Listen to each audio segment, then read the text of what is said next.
Dá uma salva de palmas para ele. Vamos ler juntos, quem tiver a Bíblia de Maria. Inclusive o título: Angústia Suprema.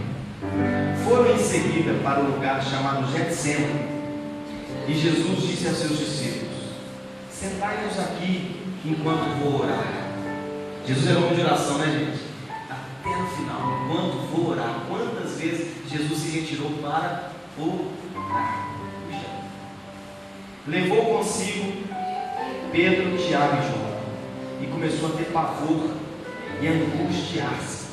Disse-lhes: a minha alma está numa tristeza mortal. Ficai aqui e vigiai.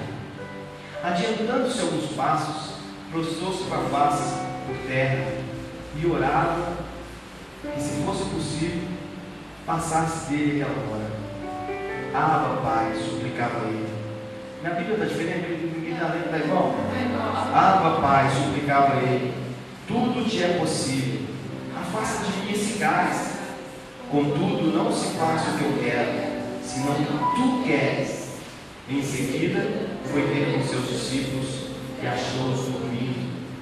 Disse a Pedro: Simão, dormes? Não pudeste vigiar uma hora? Vigiai e orai, para que não entreis em tentação, pois o espírito está pronto, mas a carne é fraca. Afastou-se outra vez e orou, dizendo as mesmas palavras. Voltando, achou-os de novo dormindo, porque seus olhos estavam pesados, e não sabiam o que lhe responder. Voltando pela terceira vez, disse-lhes: dormi e descansai. Basta, veio a hora, o Filho do Homem vai ser entregue nas mãos dos pecadores. Levantai-vos e vamos, aproxima-se o que há de me entregar. Palavra da salvação. Glória a vós, Senhor.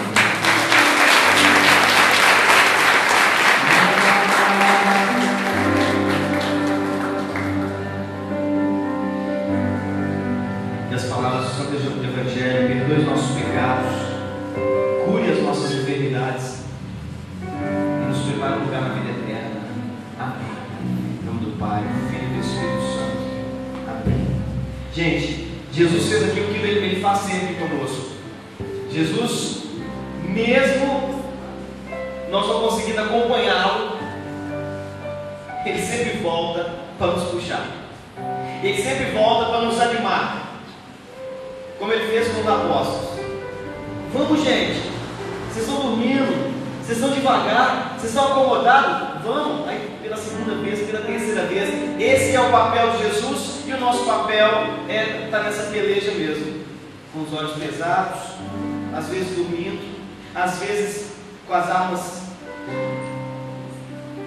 depostas, e Jesus volta, e Jesus sempre vem até nós e nos sacode, dizendo: vamos, é preciso que você esteja em oração, é preciso que você esteja vigilante. Jesus, como nós estamos vendo na Quaresma, e sem ser a semana agora seguinte, a outra semana é a Semana Santa, não é? A Quaresma termina no domingo de Ramos, aí depois entra na Semana Santa. Inclusive na quinta-feira que vem, como nós fazemos todos os dias, nós vamos proclamar, nós vamos convocar ou anunciar um dia de jejum do Mundo Novo e Luz de Fogo. Todo Quaresma faz isso. De quinta-feira, 18 horas, até a sexta-feira, 18 horas, um jejum de pão e água. Pão e água. A gente tem feito lá, às vezes a gente faz com pão árabe, que aproxima mais daquele pão lá do Oriente, e água.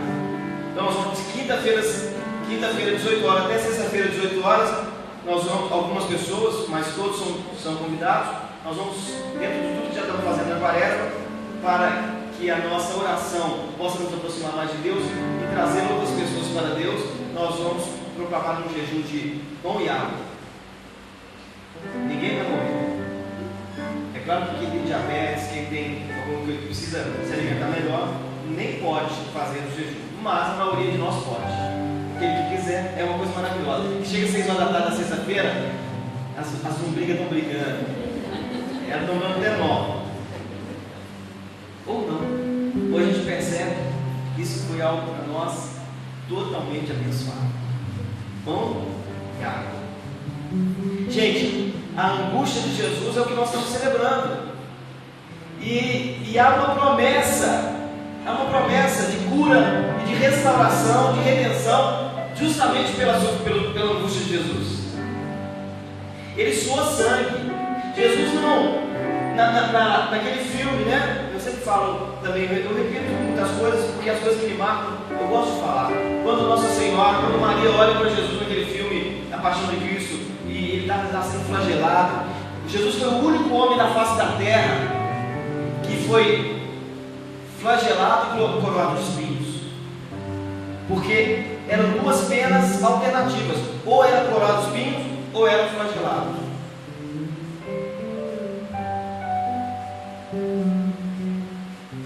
Ou crucificado. No Santo Sudário, quando a gente vai estudar sobre o Santo Sudário, eu tive a oportunidade de ir com o Adriano, ver o Santo Sudário, a réplica, né? A réplica principal e a exposição sobre o Santo Sudário em Brasília. Não tem como não chorar, porque no final você fala, só falta Jesus levantar ali, e eles fizeram uma estátua, e a ONU pesquisou, e não sei quem fez testes. Jesus sabe, é Ele. E aquele sofrimento, aquela paixão, ela foi desumana, foi sobrenatural, foi sobre-humana. Jesus, ele precisava ir ao extremo da dor. Por quê? Porque ele tinha que conseguir pegar a dor de todo mundo e concentrar nele mesmo, para que ninguém pudesse dizer assim: ah, mas essa minha dor não tem condição. Ele pegou todas as dores. Quando ele estava sendo flagelado, Maria fala assim: filho, você vai até onde com isso? Como quem diz assim: você não precisa disso, você já pode salvar a humanidade. Você vai ter até quando? Você vai com essa luta. Pois depois que ela fala isso, pode assistir o filme de novo, vale até a pena a gente assistir esse filme novamente. E Jesus apanha muito. Apanha muito. A angústia dele foi suprema. Nos faz entender de que não só nós podemos aguentar mais, mas que toda a nossa dor será compensada pelo sangue de Jesus. Todas as suas lágrimas, todas as suas feridas, todas as suas decepções. Tem pessoas aqui que foram injustiçadas, tem pessoas aqui que foram demitidas, tem pessoas aqui que foram magoadas. Gente, tudo isso, inclusive aquilo que nós fizemos de errado, o sangue de Jesus escorre daquela cruz e vai manchando aquilo que nós escrevemos de mágoa, rancor. Imagina que você escreveu numa folha em branco os seus pecados, depois você escreveu as suas mágoas, depois você escreveu aquilo que fizeram com você, e você colocou no pé da cruz. O sangue vai escorrendo, ele vai manchando aquilo lá, depois some tudo que você escreveu. Ou seja, apaga os seus pecados e compensa as suas lutas, os seus sofrimentos. É verdade. Só que Jesus, ele quer nos ensinar uma coisa através desse evangelho. Então, nós estamos no clima da quaresma, já entrando quase na paixão de Cristo. Nós temos que conseguir alcançar de Jesus a promessa dele. Isaías falou: por suas chagas fomos curados. Por suas chagas fomos curados. Então, se por suas chagas fomos curados, na sexta-feira da paixão, sabe o que você vai ter que falar com Jesus? Jesus, eu tenho o direito de ser curado, porque se a Bíblia fala que por suas chagas fomos curados, e é hoje o dia das suas chagas, então pode me dar. Eu preciso dessa cura, porque é uma promessa. Lá não fala assim: olha, por suas chagas seremos curados. Não, fomos curados. É como se a gente chegasse aqui e transportasse para 2000 anos a nossa necessidade, e nós já temos o direito. Já temos esse direito. Por quê? Porque Jesus já alcançou isso para nós. Jesus já alcançou para nós. Não há correntes que sejam mais fortes do que isso. para nos escravizar. Não há portas fechadas que não possam abrir. E às vezes você fala assim: puxa, mas eu estou sofrendo há muito tempo, está demorando chegar a minha graça, está demorando essa porta abrir, está demorando essa corrente arrebentar. Não está demorando não. Olha Jesus, a angústia suprema dele. Olha quando Maria falou: até quando você vai com isso, Jesus? E ele ainda demorou um tempão sofrendo. Às vezes, meu irmão, minha irmã, ainda vai levar um tempinho ainda a sua dor, seu sofrimento. Estou falando o que Jesus está pedindo para falar para vocês. Às vezes ainda vai levar um tempinho. Aguenta firme, como disse o Padre Jonas. Aguenta firme, meu irmão. Aguenta firme, minha irmã. Aguenta firme, porque não há dor que não se acabe. E nem tristeza que dure para sempre. Não há para aquele que está em Jesus Cristo. A porta tem que abrir. A corrente tem que arrebentar, ainda que seja interiormente, para eu até mesmo me convencer de que os valores que Jesus tem para mim são diferentes daqueles que eu quero buscar. Às vezes eu acho que a porta que vai se abrir para mim é uma conquista que eu tenho na minha cabeça material. E aí vocês têm que ir na segunda-feira para entender que os filhos de Zebedeu queriam achar que eles poderiam sentar. Eles fizeram um pedido humilde para Jesus. A mãe deles é que fez ainda por cima. E quando os filhos querem pensar uma coisa, pede a mãe, né? Então, a mãe falou: ô Jesus, posso fazer um pedido? Claro, minha senhora, qual é? Quando o senhor morrer e os seus apóstolos também, os dois meus filhos que são apóstolos, eu vou uma direita e uma esquerda lá na glória? Humilde, né? Se a nossa vida em Cristo nos proporcionasse benefícios sobre outros, claro que naturalmente quem está debaixo da chuva de graça molha, quem não está, não molha. Mas a nossa caminhada em Deus, isso é já para segunda-feira, que vocês vão lá se Deus quiser, mas é para mostrar que nós não somos superiores aos outros, ou nos vamos dar bem em cima de alguém, ou vamos ser beneficiados em detrimento de outros, só porque estamos na caminhada com Jesus. Jesus falou: não, primeiro vocês vão ter que sofrer o que eu sofri. Vocês estão dispostos a beber o cálice que eu vou beber? E eles disseram: estamos. Então tá bom. Mas mesmo assim, ficar à direita e à esquerda, não sou eu que vou decidir, é meu Pai. Então primeiro tem que sofrer, sangrar, morrer, aí lá a gente resolve. Mas hoje aqui, gente, o que Jesus está falando para os seus apóstolos, falando para você, falando para mim, falando para a Kênia, falando para o Luciano, falando para o Cláudio, falando para os coordenadores aqui, para os ministros de música, para aqueles que são de fé aqui: vigiai e orai. Jesus está nos motivando a nos fortalecer cada vez mais na oração, a perseverar como nós cantamos naquela canção: eu vou permanecer na sua presença. E são dois aspectos: vigiar e orar. Vigiar é uma virtude sua. Eu vou ficar atento. Isso é uma força minha. Eu vou ficar atento, eu vou ficar vigilante. Eu vou ficar aqui no meu lugar. Você veio ao língua de fogo hoje, ao mundo novo. Língua de fogo hoje. Foi uma atitude sua. Apesar de Jesus que te atraiu, o Pai que te atraiu. Mas foi uma atitude sua. Se você não quisesse vir, você não vive. Você permaneceu, você veio, você com a sua liberdade, você podia não vir, mas você veio.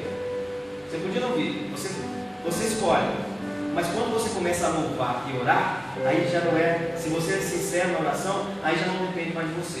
Deus vem e Ele age, aí já não é a sua força, aí já é a força de Deus. Por isso que Ele fala: vigiar e orar, porque depende de nós e depende de Deus. Vigiar depende de mim.